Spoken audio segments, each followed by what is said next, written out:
வயநாடு நிலச்சரிவில் சிக்கி உயிரிழந்தவர்களின் எண்ணிக்கை இன்று 380 நெருங்கியுள்ளது. 6வது நாளாக தொடர்ந்த மீட்பு பணியில் மண்ணில் புதைந்து உள்ள உடல்களை கண்டறிய அதிநவீன ட்ரோன் தொழில்நுட்பம் பயன்படுத்தப்பட்டது. இதனிடையே வயநாடு நிலச்சரிவை தேசிய பேரிடராக அறிவிக்க நடவடிக்கை மேற்கொள்ளப்பட்டு வருவதாக மத்திய இணையமைச்சர் சுரேஷ் கோபி தெரிவித்துள்ளார். தகவல்களை விவரிக்கின்றனர் செய்தியாளர்கள் சிவசபாபதி மற்றும் கார்த்திக். கேரள மாநிலம் வயநாட்டில் நிலச்சரிவால் பாதிக்கப்பட்ட இடங்களில் இன்று 6வது நாளாக ராணுவத்தினர், தேசிய பேரிடர் மீட்புப் படையினர், தீயணைப்பு வீரர்கள் உள்ளிட்டோர் மீட்பு பணியில் ஈடுபட்டனர். சகதிக்குள் சடலங்கள் புதைந்திருக்கின்றனவா என ராணுவ ரேடார், தெர்மல் ஸ்கேனர் மூலம் மீட்பு படையினர் தீவிரமாக ஆய்வு செய்தனர். இதேபோல் சாலியாரில் வெள்ளத்தால் சடலங்கள் இழுத்து வரப்பட்ட பகுதிகளில் வனத்துறையினரின் வழிகாட்டுதலோடு இளைஞர்கள், பொதுமக்கள் அடங்கிய தன்னார்வலர்கள் தேடுதல் பணியில் ஈடுபட்டனர். இதனிடையே வயநாட்டில் நிலச்சரிவால் பாதிக்கப்பட்ட இடங்களில் மத்திய இணையமைச்சர் சுரேஷ் கோபி இன்று நேரில் ஆய்வு செய்தார்.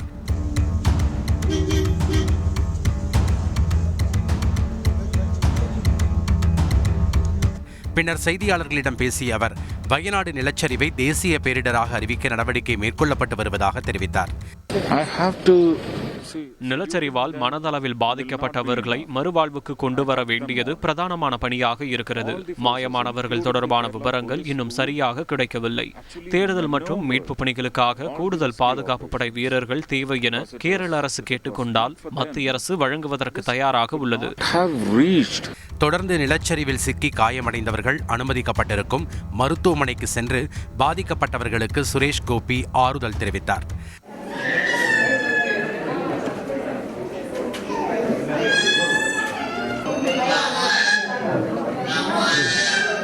இதனிடையே மீட்பு பணியின் போது கண்டெடுக்கப்படும் நகை, பணம் மற்றும் ஆவணங்களை கட்டுப்பாட்டு அறையில் ஒப்படைக்கவும், பொருட்களின் பட்டியல் அடங்கிய ரசீதை கூடுதல் மாவட்ட ஆட்சியரிடம் சமர்ப்பிக்கவும் உத்தரவிடப்பட்டுள்ளது.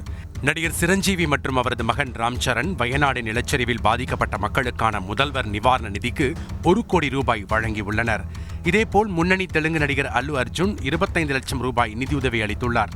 மறுபுறம் மீட்பு பணியில் ஈடுபட்டிருந்த ராணுவ வீரர்கள் சிலருக்கு ஃபுட் பாய்சன் பாதிப்பு ஏற்பட்டதால் தன்னார்வலர்கள் வழங்கி வந்த உணவு நிறுத்தப்பட்டது. இதனால் மீட்பு படை வீரர்களுக்கு உணவு தட்டுப்பாடு ஏற்பட்டதாக தகவல் வெளியானது. நிலச்சரிவில் முண்டக்கை பகுதியில் 540 வீடுகள், சூரல் மலையில் 600 வீடுகள், அட்டமலையில் 68 வீடுகள் என மொத்தம் 1208 வீடுகள் முழுவதுமாக அழிந்துவிட்டதாக தெரிவிக்கப்பட்டுள்ளது.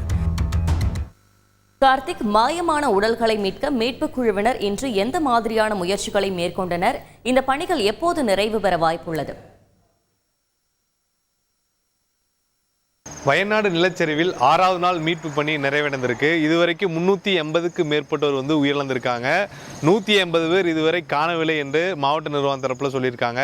தொடர்ந்து தேடுதல் பணி ஒரு பக்கம் நடைபெற்றிருக்கும் போது இராணுவத்தினர் பல்வேறு கோணங்களில் அந்த உடல்களை கண்டுபிடிக்கக்கூடிய பணியில் ஈடுபட்டிருக்காங்க.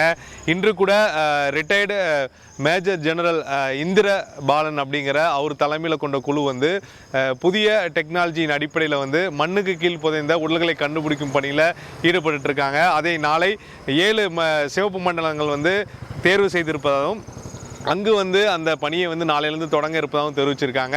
தொடர்ச்சியாக பாதிக்கப்பட்ட உடல்கள் ஒரு பக்கம் தோண்டப்பட்டு இருக்கு. அதே சமயம் உயிரிழந்தவர்களின் உடல்கள் இன்று பல்வேறு பகுதிகளில் எரியூட்டும் பணிகளும் மற்றும் புதைக்கும் பணிகளும் நடைபெற்று வருகிறது. பிரியா, விவரங்களுக்கு நன்றி கார்த்திக். செய்திகளை உடனுக்குடன் தெரிந்து கொள்ள உடனே சப்ஸ்கிரைப் பண்ணுங்க.